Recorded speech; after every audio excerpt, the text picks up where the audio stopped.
So my name is Robert Fleisig. I'm a professor in mechanical engineering. And I teach, among other things, one of the first year courses, the Engineering 1PO3, which is going to be called, starting September, Engineering Practice and Design. So one of the things I do is I teach students how to design using technology, how to design using some of the very interesting science and math that you learn here. Right? And to be able to do that, the other piece of engineering, because you're going to do, if you come to Mac, you come to engineering, you're going to do a lot of science and math. The other big piece of engineering is the creativity bit. How do I take all that and come up with the future devices, systems, processes, and products that are going to change the world? Right? So that's what I do. So what we're going to do today is give you a little piece of one of the lectures I do in first year. All right? So there's going to be an interactive piece. You're going to actually have to do some work. Nod, yes, yes, right? And I have one rule, at least for this lecture. Smile. All right? It's supposed to be fun. Creativity has to be fun. Right? If it isn't, it is not being very creative. All right? So we're going to do a bunch of exercises. And I'll talk a little bit about engineering and design. Any questions so far? Not yet.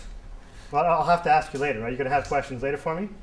Yeah. Okay. All right. If you have any questions at any time, don't hesitate to put up your hand and ask. All right? Okay. So what is engineering design? What does this mean to you? Do you know what it means? Do you have an answer? An idea? A thought? Designing things. Designing things. What kind of things? What kind of thing would you like to design? I'm already in engineering, so you're probably asking the wrong person. Software. Software. What else? What would you like to design? Buildings and bridges. Buildings, bridges, so civil engineering type things. So buildings, bridges. What else would you want to design? Yes, sir. Biomedical stuff. Biomedical technology. Do you have any examples? Well, like nanoprobes. Nanoprobes. All right. What else? What else do you want to design? Membrane. Sorry? Membrane. Membranes for, it's also biotechnology. Is what you're thinking of? Or well, it could be for any sort of filtration. Water filtration, perhaps. What else? I have any future mechanical engineers in the room? Yes, sir. Want to work on cars. Cars, automotive industry, very big area of design. What else? We haven't covered quite all the areas that we have here in engineering. Yeah. Batteries, so electrical.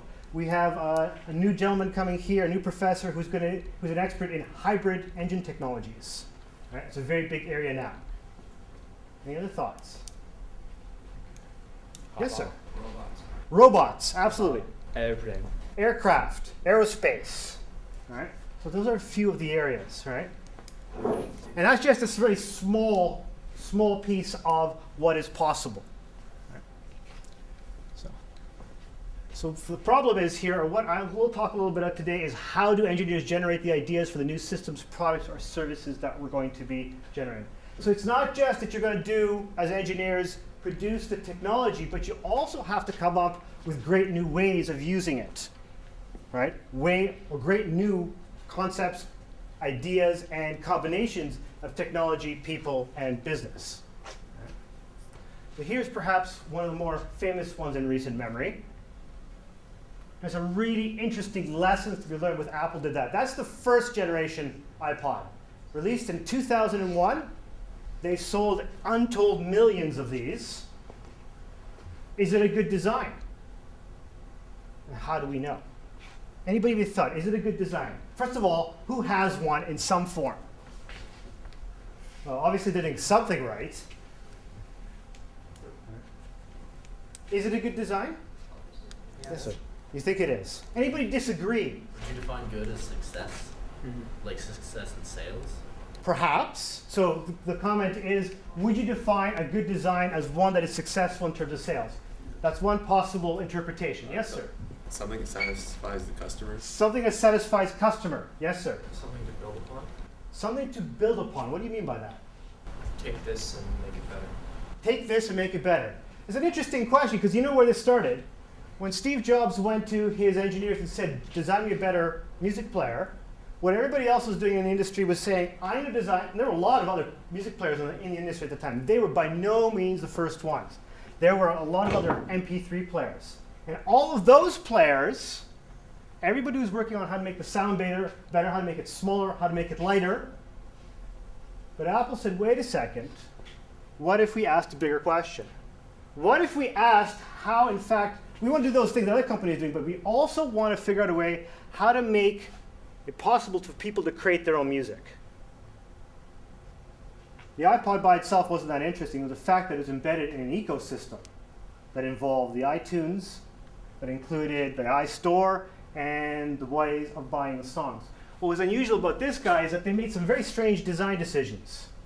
They put a hard drive in it, which everybody said at the time was, well, you couldn't carry that around. It's sensitive to being jarred. It'll be destroyed quickly. Apple made a very, very unusual decision there.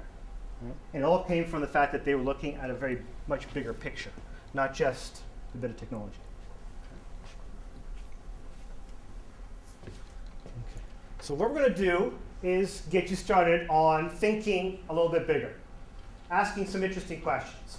And one of the first exercises I do in my 1P class is we start talking about brainstorming, right? Start getting you to start generating ideas. Right? So that's the first. That's kind of the basic, the bottom level, the first building block for doing anything a little more creative. You got to start build to generate ideas.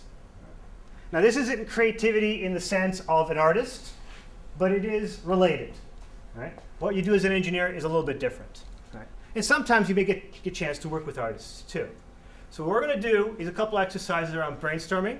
And if you haven't heard of this term before, brainstorming is a considered intellectual treatment of a problem by discussing spontaneous ideas about it. Right? Creativity, one of the things you learn about creativity, that it is inherently open and collaborative. Right? We try not to hide in a cubicle and do things on our own. When you're creative, you're probably working with somebody else. So what I'm going to do is I'm going to hand out one of these sheets to each of you. And what I need you to do is pull out some kind of writing implement, preferably a pencil, although a pen is acceptable.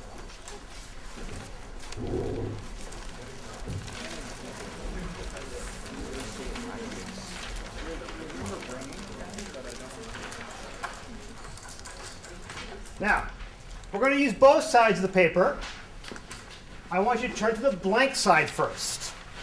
We're going to do the first exercise on the blank side. And in a moment, I will flip to a slide that's going to give you an instruction. Please follow it. You do it on your own. Well, sort of. You'll see. You're going to draw your neighbor. That is, draw the person sitting beside you. To your left or to your right? Go! I'm sorry. You can't draw me, no. Sorry. You got to draw your neighbor. I know you're not artists, right? Do your best.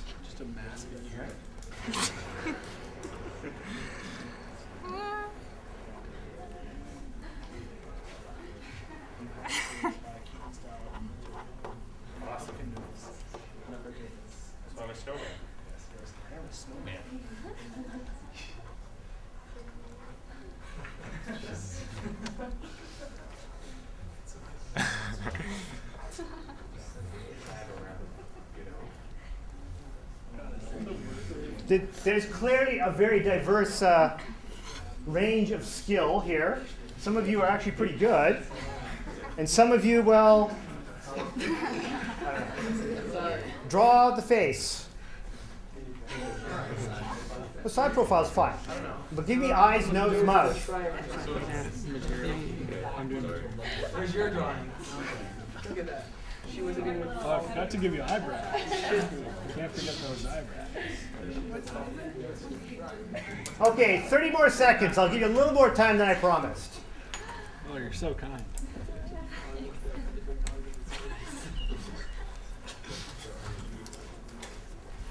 My drawings usually look like. Why isn't somebody drawing the cameraman? That'd be easy. Just see the camera.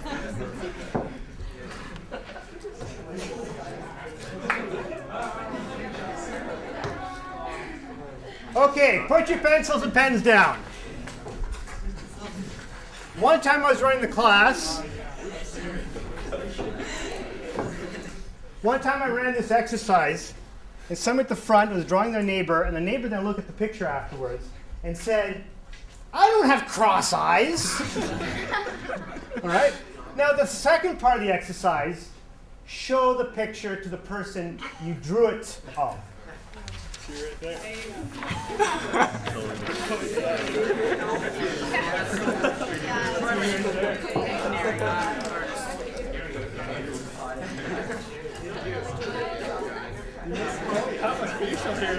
Okay. So tell me, how did you feel doing this exercise? Pretty creative. Not very good. Not an artist. You're not an artist, fair enough, so you're reluctant to put something down on paper, right? Right? Very few of us are artists. There are a couple of people in the room that did some very nice drawings, clearly have some skill. Right? Why were you reluctant to put something on paper? It's not the natural skill set. It's not a natural skill set, but what were you afraid might happen? It'd be like horribly wrong, It'd be horribly wrong, disproportionate, and this person beside you might get offended. feel offended, exactly, right? We're afraid that somebody's going to reject our work, right? That's the point of the exercise, is to get you, no, I don't want you to be rejected. It's rather to realize that one of the problems with creativity, or the barriers to being creative, is the fact that we're afraid to put something down, whether it's a silly idea or a drawing, because we're afraid the person beside us is going to reject it, is going to tell us, that was a bad idea, that was wrong, right? The whole idea, going back to where we started, to brainstorming is not to create that barrier, right? So when you brainstorm in a group, the whole idea is to put everything down, and your job is to put anything that you did come up with, no matter how silly or stupid it is, on paper, or to express it. But when it is your job to look at somebody else's ideas, your job is not to object, is to just accept it, right? Because that removes barriers to the creativity. Okay. So typically in a classroom, and I'm not sure if you've been told about these, we use these little devices called eye clickers. So I might run one of these questions, and then you'd all click in, and we'd see instantaneously how everybody answered, right? But frequently, it's awkward, it's embarrassing for many people, because of course you don't have the skill, right? Very few of you do. A few of you, of course, are quite capable. And the funny thing is, when you look at something like a brainstorming exercise or activity, the creativity prompt, somewhere along the lines we've developed those barriers to creativity. Right? It used to be as kids, we didn't care what other people thought. Right? We just played. Right? And that's sometimes the hard thing is, right? Is going back and playing means being like a kid again. So don't be concerned with what your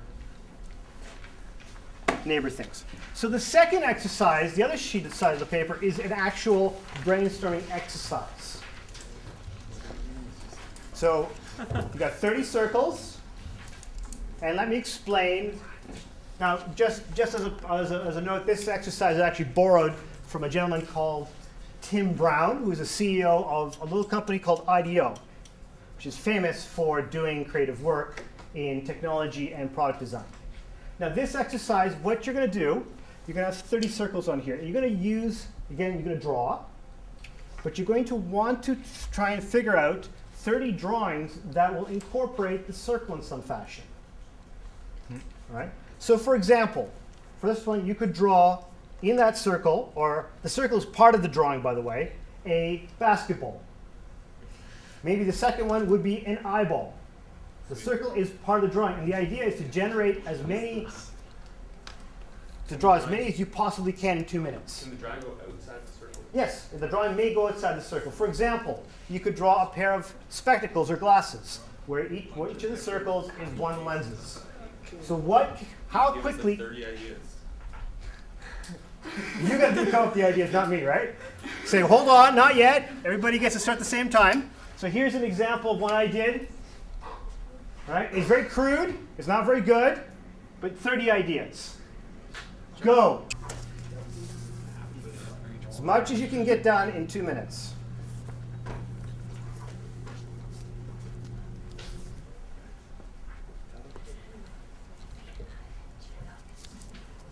Sketches can be very crude. They don't have to be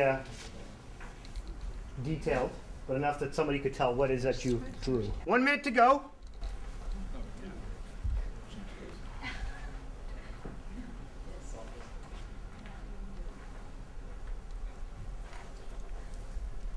"30 seconds.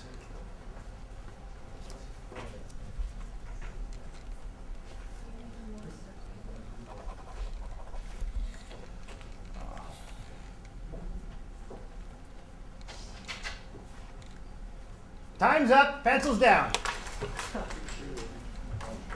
Okay, let's see how you did. Did anybody get 30, use all 30 circles? I didn't want to handle your ideas. We'll go over ideas in a second. Maybe do 25.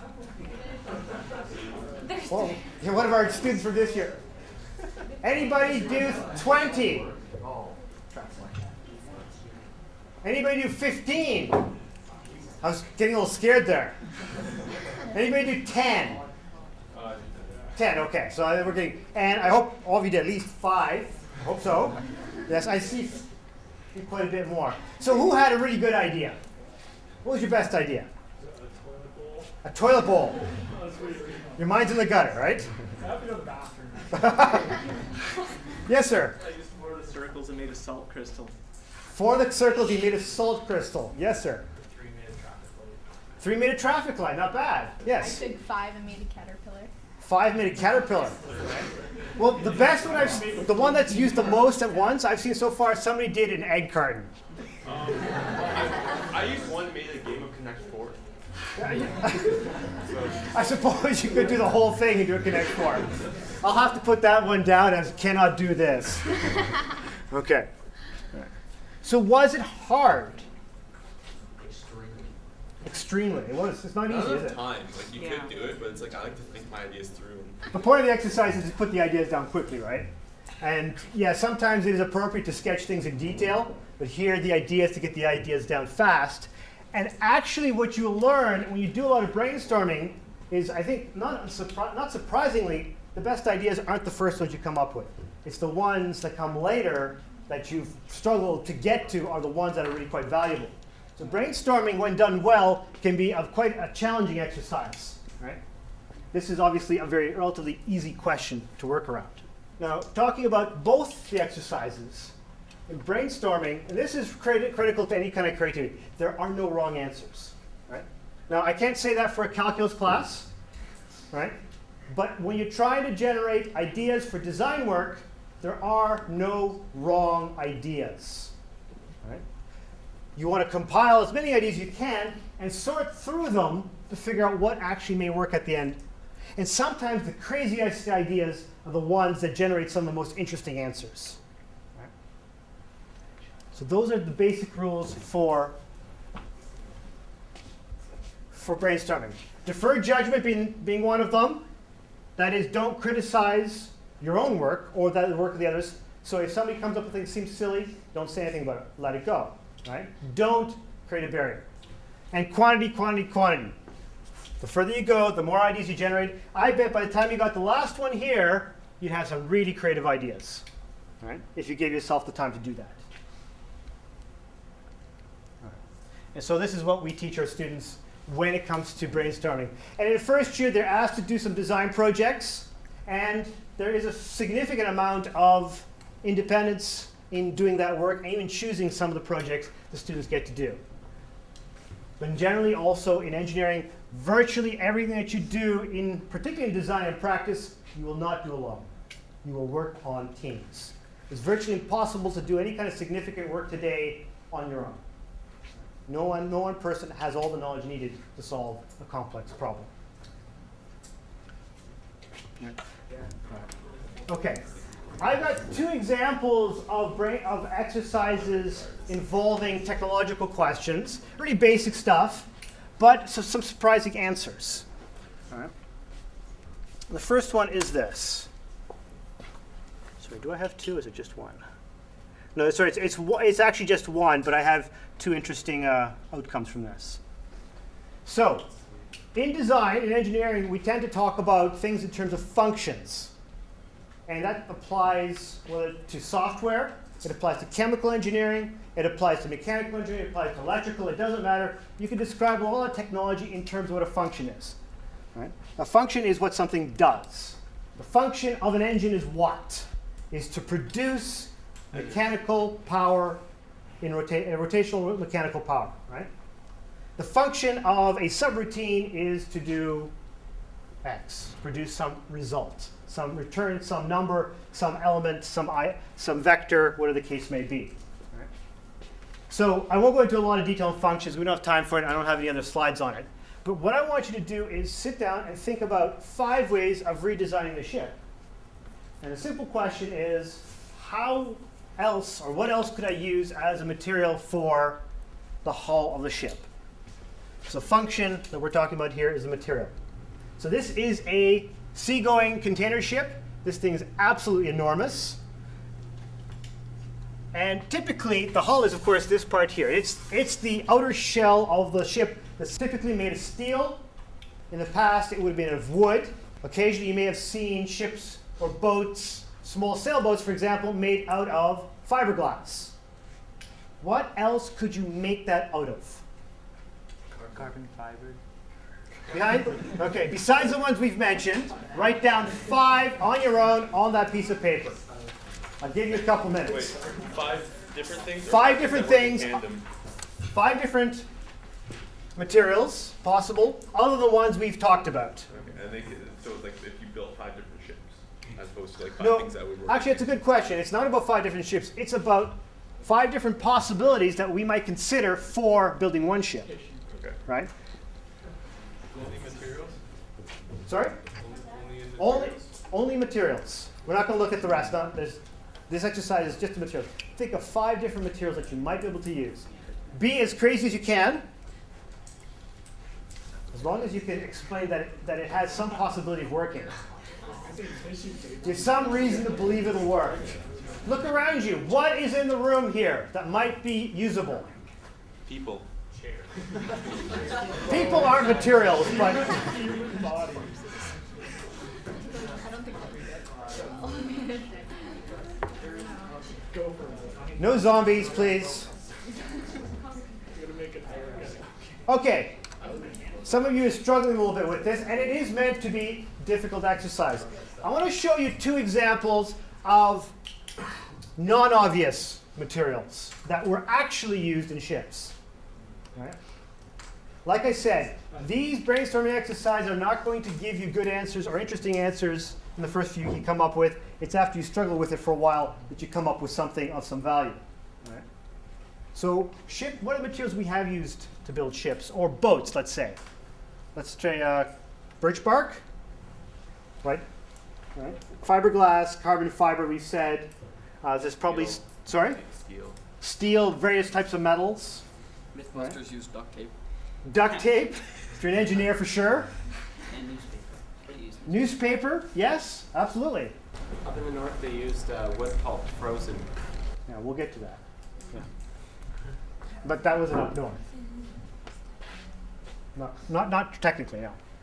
Okay, so here's some of the ones that students have come up with in the past. Some of which are obviously very silly. Sorry, so say that again, say it louder. A concrete boat. Concrete boat.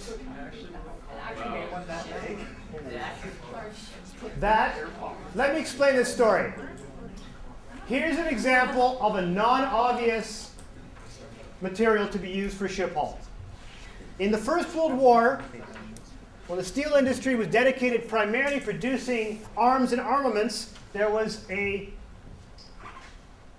lack of steel production, or there wasn't enough steel production to produce ships too. So engineers were challenged with finding another way of building the ships quickly, safely, and cheaply without using the existing steel. And they came up with the notion of coming up with using concrete. It worked. They built hundreds of these. Right? These were not used for military ships. They were convoy ships used to ferry supplies and people across the Atlantic and avoid being sunk by German submarines. The ideas that you come up with, sometimes they sound really, really silly, right? But that is actually valuable. And sometimes sitting down and thinking, why can't I use it, can produce some very unexpected results. The other one that also was a ship built out of ice. What? Ice. Ice. The idea was this. This was built as a prototype. It was never actually a production ship. In the Second World War, there was a notion that what they needed to do was build a large aircraft carrier that they could actually float in the North Atlantic. North Atlantic water temperatures sit around 0 degrees much of the year.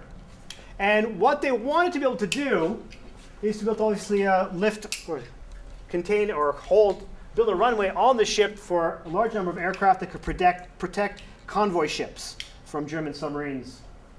Right. And one individual said, why not use ice? It's cold, there's lots of it, it's free. How could we do it? Basic problems. What is a basic problem with using ice for a ship? It could melt very easily. It could melt very easily, but where would the heat come from? The generator. From whatever's put onto it. But how could you avoid that? Insulation? Perhaps. Some sort of material that doesn't transmit heat very well. Yeah, so insulation. You could put insulation. What other problems? Yes. Crack, yes. Ice is relatively soft, right? And it's brittle. It'll break. Yes, sir. Slippery. And it's slippery. Now that you could solve that, couldn't you? It's like putting ice Well, cube what in if the it's on top ice of cube. You build something on the ice, right? The ice is the hull. It's not the whole ship, right? So you could put whatever you need on top of it, so the planes can land and take off. You could build buildings on it if you need to. Yes. You'd have to build it in like somewhere very cold. Yeah.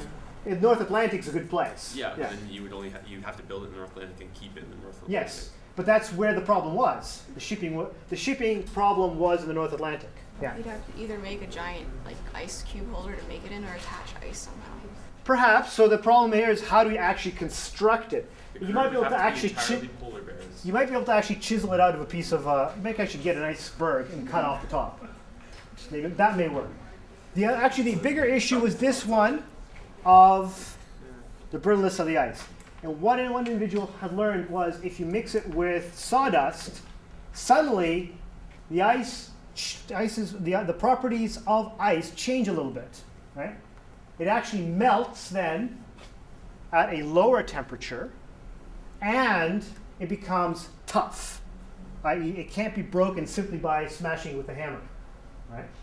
It actually is able to, and in fact, they were able to show that if you could actually stop bullets at sufficient thickness without much trouble, right? So, again, the point of the exercise is this: non-obvious material. There's some obvious objections, but somebody sat down and thought through the objections and found ways of dealing with them. That took time. That took two steps. One was to consider ice at all. The second was to consider the barriers to using it. Because the ice in itself, if you can make it work, had some tremendous benefits for this particular design application. There was a prototype built, I believe out west in a lake, to test it out, but the decision had been made not to go full scale. I don't know why, but that was where the project ended. Sometimes creative activity works that way, right? You generate some ideas, you look at some possibilities, you come up with something that looks really promising, and as you work through the details, you learn that maybe it's not going to work. Right? So that's the end of that. You move on to something else. A couple of years ago, I had worked for General Motors in Oshawa, and they were looking at making components out of magnesium alloys because they're lighter, and therefore that saves fuel. And that made a lot of sense until the price of magnesium skyrocketed. So what was 6 months ago made sense as a project no longer did, and the project died. Right? That's the nature of exploration, of research, and trying new ideas. Sometimes things don't work, right? And that's the whole nature of the brainstorming exercise. You generate a lot of ideas. Only a couple will, at the end, be valuable to you. Right? But to get to those, you have to do a lot of work. Any questions? Did you have fun? Yes. I'm not convinced. Did you have fun? Yes. Okay. All right. That's all I have for today. If you have any other questions, please don't hesitate to ask.